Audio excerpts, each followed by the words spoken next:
Development rocking the tech world, the unexpected firing of OpenAI CEO Sam Altman. It's not sitting well with hundreds of employees who are now threatening to leave the company. And overnight, a major score from Microsoft, which announced it hired Altman to head its AI research division. KTVU's Ali Rasmus has more on what this means for the hundreds of millions of people who use ChatGPT.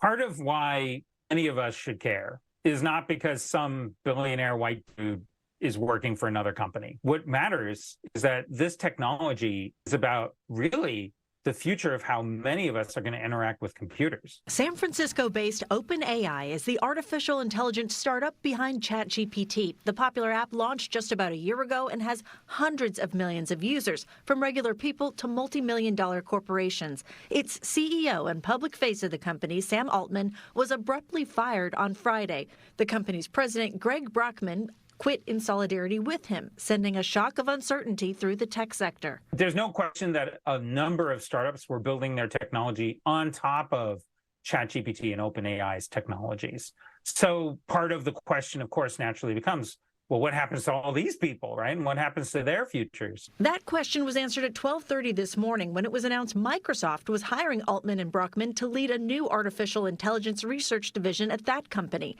In response, 500 employees of OpenAI sent a letter to the OpenAI board calling for it to resign and reinstate Altman, or they would all follow him to Microsoft. Part of the letter said to the board, quote, "Your conduct has made it clear you did not have the competence to oversee OpenAI," end quote. That's very significant because how many companies you will see employees really loyal to the CEO, as we have seen in the case of OpenAI.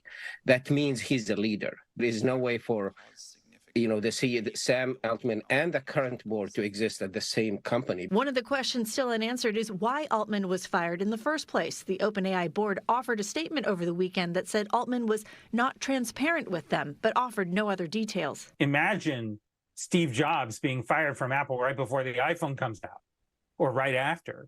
That is what this feels like for a lot of people in the tech industry.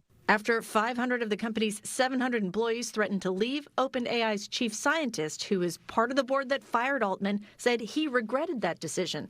In a social media post this morning, Ilya Sutskever said, quote, "I deeply regret my participation in the board's actions.